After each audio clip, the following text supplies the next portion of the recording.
राधे राधे मेरे प्रिय साथियों।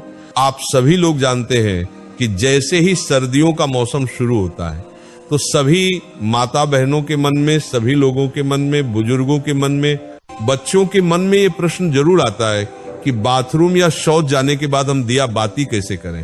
क्योंकि कई सारी माताएं बहनें रोज सुबह शाम अपने घर में दिया और बाती करती है। कभी कभार बुजुर्ग भी दिया बाती करते हैं और कभी कभार बच्चे भी करते हैं। साथियों, ये प्रश्न विशेष रूप से सभी लोगों के मन में सर्दियों के मौसम में ही आता है, क्योंकि सर्दियों के मौसम में पानी बहुत ठंडा होता है। बार बार हाथ पैर गीला करना किसी को भी पसंद नहीं होता है, या बहुत सारे लोग हाथ पैर में स्वेटर वगैरह, मोजे वगैरह पहने होते हैं, तो बार बार हाथ पैर धोने में बहुत परेशानी होती है। इसी के साथ में सुबह तो पूजा पाठ में किसी कोई परेशानी नहीं होती, क्योंकि सुबह तो सभी लोग स्नान करके ही अपने घर में पूजा पाठ करते हैं, क्योंकि सुबह हमको सीधा स्नान करके पूजा पाठ ही करना रहता है। उसके बाद हम लोग अपने काम करते हैं।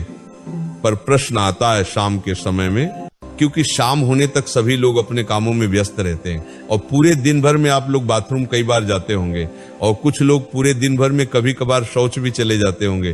तो आपके मन में ये प्रश्न जरूर उठता होगा, क्या हम लोग अगर पूरे दिन में कभी भी बाथरूम या शौच चले गए हैं तो क्या उसके बाद हम लोग शाम के समय में घर की दिया बाती कर सकते हैं? क्या उस समय पर हम लोगों को स्नान करना होगा या हाथ पैर में धोकर भी काम चल जाएगा? तो ये सारी अद्भुत जानकारी आपको इस वीडियो में हम देने वाले हैं। साथियों, इसमें कोई शर्माने वाली बात नहीं है, क्योंकि ये भगवान की पूजा पाठ से जुड़ा हुआ प्रश्न है, इसलिए आपको इसके बारे में जरूर जानना चाहिए। ये प्रश्न आपको सिर्फ और सिर्फ सर्दियों के मौसम में आएगा, क्योंकि इस मौसम में शुद्धता का ध्यान रखने में, बार बार हाथ पैर धोने में, स्नान करने में लोगों को परेशानी होती है, क्योंकि पानी बहुत ज्यादा ठंडा होता है। देखिए साथियों, आपने सुबह एक बार अपने घर में दिया बाती कर लिया, मंदिर में जाकर भी अगर आप दिया बाती करते तो आप सीधा स्नान करके पूजा पाठ या दिया बाती करते हैं तो सुबह तो किसी को कोई परेशानी नहीं रहती है। पर सुबह के बाद में आपके पास पूरा दिन रहता है और फिर शाम का समय आता है। साथियों, अब शाम होने तक बहुत सारे लोग पूरे दिन भर में बाथरूम जाते हैं, कुछ लोग शौच भी जाते हैं, तो यहाँ पर आपके मन में अशुद्धि आ जाती है। यानी कि आपका शरीर उस समय पर अशुद्ध हो जाता है जब आप बाथरूम जाते हो या शौच जाते हो। इसके बाद अब आप अपने घर में सीधा दिया बातें करने के लिए नहीं जा सकते, तो आखिर कौन सा वह नियम है जिसका अगर आप लोग बाथरूम या शौच जाते समय पालन करेंगे तो आप अशुद्ध नहीं होंगे बल्कि शुद्ध रहेंगे और शाम के समय की दिया बाती बिना स्नान किए कर सकेंगे? साथियों, सबसे पहले ये जो नियम है, विशेष रूप से माताएं बहनें इसका पालन करें, क्योंकि ज्यादातर घर की माताएं बहनें ही शाम के समय की दिया बाती करती हैं। साथियों, सर्दियों के समय में आप पूरे दिन भर में जब भी बाथरूम जाते हैं तो उस समय के लिए सबसे पहले आप नियम सुन लीजिए, उसके बाद हम आपको शौच का नियम बताएंगे। सुबह स्नान करने के बाद, पूजा पाठ करने के बाद आप पूरे दिन भर में जब भी बाथरूम जाती हैं तो आप लोगों को बाथरूम से आने के बाद मात्र 3 काम करने हैं। ये 3 काम करने के बाद आप शुद्ध रहेगी और शाम के समय की दिया बाती भी कर सकेंगे। सबसे पहले जब आप बाथरूम जाएं तो बाथरूम से लौटने के बाद आप सबसे पहले अपने हाथों को धोए, अपने पैरों को धोए, उसके बाद 3 बार कुल्ला करें।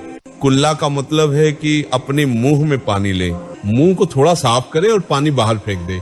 ये प्रक्रिया आपको 3 बार करनी होती है, मतलब 3 बार कुल्ला करना रहता है।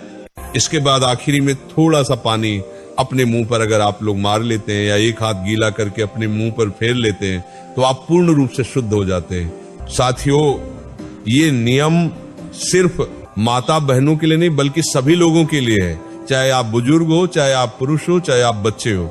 अगर आप बाथरूम से लौटने के बाद इस तरीके से ये 3 कार्य करते हैं तो आप पूर्ण रूप से शुद्ध हो जाते हैं। साथियों, अब आप लोग कहेंगे कि यहाँ पर भी तो हमें पानी का इस्तेमाल करना पड़ रहा है, पर यहाँ पर आपको कम पानी का इस्तेमाल करके हाथ मुंह धोना पड़ रहा है, अन्यथा फिर आपके पास स्नान करने का ही एक आखिरी तरीका बचता है।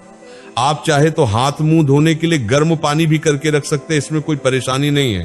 पर बाथरूम से लौटने के बाद अगर आप ज्यादा कुछ ना भी कर पाए तो अपने हाथ पैर जरूर धोएं। साथियों, अब कुछ माताएं बहनें या कुछ लोग ऐसे हैं जो सुबह अपने घर से बाहर ऑफिस ड्यूटी अपने काम पर जाते हैं, तो उनके मन में ये प्रश्न जरूर आएगा कि हम लोग बाहर रहकर इस नियम का पालन कैसे करें। तो साथियों, अगर आप लोग बाहर काम करने जाते हैं, ऑफिस या ड्यूटी जाते हैं, तो उस जगह पर आप इस नियम का पालन नहीं कर पाएंगे, क्योंकि उस समय पर आप पैरों में मोजे और जूते पहने होंगे या वहां पर आपको वैसा स्थान ना मिले कि आप अपने हाथ मुंह धो सके। तो इसीलिए बाहर रहकर ये सारे नियम संभव नहीं है। तो जितने भी लोग बाहर रहते हैं, पूरा दिन काम करते हैं और शाम को अपने घर पर लौटते हैं, उनके लिए एक अलग नियम है। साथियों, अगर आप सभी लोग शाम को अपने घर लौटकर अगर गर्म पानी से स्नान कर सकें तो बहुत अच्छी बात है। अन्यथा अगर आप ऐसा ना भी कर पाए तो आप लोग शाम के समय अपने घर पर आए तो आपने जो कपड़े पूरे दिन पहन कर रखे हुए थे उनको उतार कर अलग रख दे, और सबसे पहले आप ऑफिस या ड्यूटी से आकर अच्छे से गर्म पानी से, ये ठंडे पानी से हाथ मुंह जरूर धो लें, कुल्ला भी जरूर कर ले। उसके बाद आप अच्छे साफ सुथरे कपड़े पहन ले, फिर उसके बाद आप अपने घर की पूजा पाठ करें, कोई दिक्कत परेशान नहीं, और इसमें आप शुद्ध भी रहेंगे। पर साथियों, अगर आप पूरे दिन भर घर के बाहर रहते हैं और काम करते हैं तो आपको कोशिश करना है कि आप शाम के समय घर पर जब आए तो स्नान कर लें और फिर साफ कपड़े पहनकर अपने घर की दिया बाती करें। साथियों, अब बहुत सारे बुजुर्ग ऐसे होते हैं जो कि ठंड में अपने हाथ पैर के मोजे नहीं उतारते और वो लोग अपने घर की दिया बाती करें, तो उन लोगों को किस नियम का पालन करना चाहिए?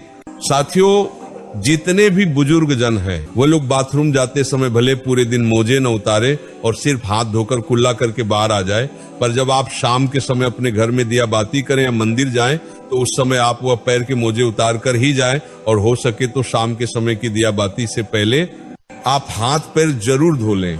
आप चाहे तो गर्म पानी का इस्तेमाल कर सकते हैं। साथियों, अब हम लोग सीधा बात करते हैं कि अगर आप लोग पूरे दिन भर में कभी भी शौच चले जाते हैं तो उस जगह पर आप लोगों को क्या हाथ पैर धोना चाहिए या स्नान करना चाहिए? क्या आप लोग उस समय शुद्ध रहते हैं या अशुद्ध?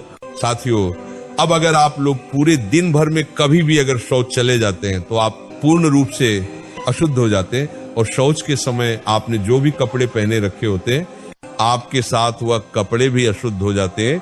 इसलिए शौच जाते समय सीधा सा नियम यही है कि जो भी लोग पूरे दिन भर में कभी भी शौच गए हैं उनको शौच से आने के बाद सीधा स्नान करना चाहिए। अगर वह शौच से आने के बाद स्नान नहीं करते तो उनको शाम के समय की दिया बत्ती नहीं करना चाहिए या मंदिर नहीं जाना चाहिए, क्योंकि आप अगर शौच से आने के बाद स्नान नहीं करते तो आप अशुद्ध रहते हैं। अगर आप शौच से आने के बाद सिर्फ हाथ मुंह धोते हैं तो भी आप शुद्ध नहीं होते हैं, और शौच जाने के बाद भी आप लोग उस दिन अपने घर की दिया बाती करते हैं तो इससे भगवान आपसे नाराज होते हैं, या मंदिर भी जाते हैं तो ऐसा भी आपको नहीं करना चाहिए। साथियों, ये नियम सभी लोगों के लिए है, इसीलिए पूरे दिन में जब भी आप शौच जाए तो आपको उसके बाद स्नान ही करना चाहिए, तभी आप शुद्ध होते हैं। या अगर आप इतना ना कर पाए सर्दी होने के कारण तो उस दिन आप अपने घर की दिया बाती ना करें या मंदिर ना जाए, उस दिन आप किसी और से अपने घर की दिया बाती करा ले। साथियों, यहाँ पर प्रश्न ये आता है कि सर्दियों के समय ज्यादातर लोग मोटे मोटे कपड़े या स्वेटर वगैरह पहने रहते हैं, तो अगर वो शौच जाते हैं तो इतनी सारी चीजों को धोना संभव नहीं है, तो वो क्या करें?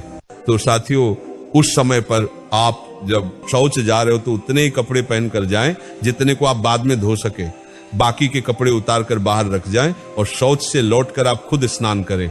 उन कपड़ों को भी धोए जिन्हें आप पहन कर गए थे, फिर स्नान करके आप वो मोटे कपड़े या सर्दी वाले कपड़े पहन सकते हैं जो आपने पहले ही उतार कर बाहर रख दिए थे। साथियों, इस तरीके से आप लोग सर्दियों के समय बाथरूम या शौच जाते समय शाम के समय की दिया बाती कर सकते हैं। साथियों, वैसे हमने आपको अपनी तरफ से जो भी प्रश्न थे बाथरूम या शौच जाते समय और दिया बाती से जुड़े हुए, वह हमने आपको बता दिए हैं। बाकी अभी भी अगर आपके मन में कोई प्रश्न है तो आप हमसे कमेंट करके पूछ सकते हैं। साथियों, इसी के साथ में ये सारी जानकारी लिखित रूप में आप हमारी वेबसाइट bholnathbhakti.com पर भी जाकर पढ़ सकते हैं, और आप हमारी ये वीडियो कहां से देख रहे हैं और क्या आप लोगों के यहाँ अभी कितनी ठंड पड़ रही है वह भी हमें कमेंट में जरूर